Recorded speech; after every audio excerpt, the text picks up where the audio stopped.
I think the cheap EV might be closer than we thought. And the weird twist is salt's cousin might be the reason. I know, that sounds like a gimmick, but hear me out. I'm Morgan, and this is Recall Roadmap. If this sounds like the kind of messy but real talk you want more of, that's what we do here at Recall Roadmap with Morgan, so yeah, subscribe if you want in. Sodium-ion batteries use, well, sodium. It's more common than lithium. And the other parts can be simple too, like aluminum and iron and hard carbon. That helps push the cell cost down. Lower cost per kilowatt hour is the key that can unlock cheaper EVs. But, there's a catch. Because there is always a catch. Energy density is lower than those fancy nickel-heavy cells. Think of it like packing a suitcase. You can bring more sweaters, but the bag gets heavier. Modern sodium cells sit around 175 watt-hours per kilogram at the cell level. That is roughly like LFP and under NMC, so range might be shorter unless the pack is bigger. Safety looks solid though, closer to LFP, and that calms me a lot as a safety guy. Cold weather might even be a quiet win when you pair sodium with lithium in one system. I know I'm excited, but I'm also cautious, because hype is easy and testing is slow. Would you trade some range for a much lower price? Stick with me, because where these show up first tells you what kind of EV you could actually buy soon. Okay, quick, friendly breakdown. Sodium-ion works like lithium-ion, but the ions are bigger and the voltage is a bit lower. That is why energy per weight is lower. The upside is the stuff we need is abundant, so the cell bill can shrink. Cell cost is not the whole car, I know, but it is the big slice. Right now, the headline number is about 175 watt-hours per kilogram at the cell. That lines up near LFP, but under the punch of NMC. So for the same range, you carry a little more battery, or you choose a little less range. Charging is another trade. Most sodium cells today look happiest near half C to 1C. That means slower fast charging than the wild claims you see for some lithium packs.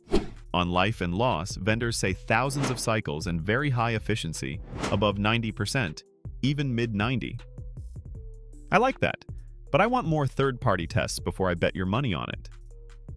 Safety-wise, sodium looks calmer than nickel-rich lithium, more like LFP. That lowers fire risk, though no battery is risk-free, and we should always follow maker rules. Cold weather is interesting. Pairing sodium and lithium in one pack, like some new hybrid systems in China, can boost winter performance. That mix lets the car lean on the chemistry that feels better in the cold. It's like tag team wrestling, but with ions.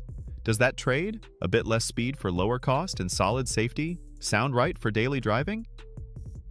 Up next, timing and where these batteries land first will make the picture way clearer. Here is the timeline I trust right now. Mass production from a major maker is slated around late 2025 in China. Pilots already touched small city EVs there earlier. So first wins will likely be compact commuters, fleet city cars, and extended range hybrids that mix lithium and sodium. Those hybrids are already in the wild with dual power ideas to help in the cold. In the United States, the first wave looks different.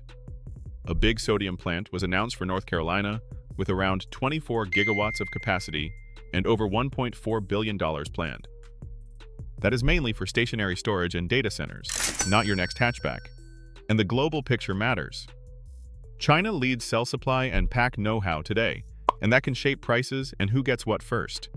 By 2030, sodium-ion could take about 10% of new energy storage additions globally, which tells you the grid loves the cost and durability story. Recycling paths are being mapped, but the system is not as mature as lithium yet. I wish it were ready now, but it is growing. So where do you, sitting there with winter and bills to consider, think sodium shows up on your street first? Next, let's make this real and talk ownership math, because that is what hits your wallet every single month. Let's talk the part that decides it. Your cost. Cheaper cells can drop the sticker and the lease. Shorter range city EVs could finally hit that sweet price that gets you out of a gas car. But range is like pizza slices. If you cut it smaller, you need fewer friends at dinner. If you need long highway trips often, sodium today may not be your best fit unless the pack grows, and that can eat savings. Charge speed will likely be fine for home and work, but not a 5-minute blast to 80%, like the flashy demos you see for some lithium packs. On the good side, safety looks steady, and that matters for your garage and your peace of mind.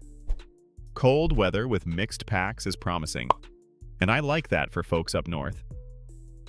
Maintenance is still normal EV stuff, and always follow maker guidance.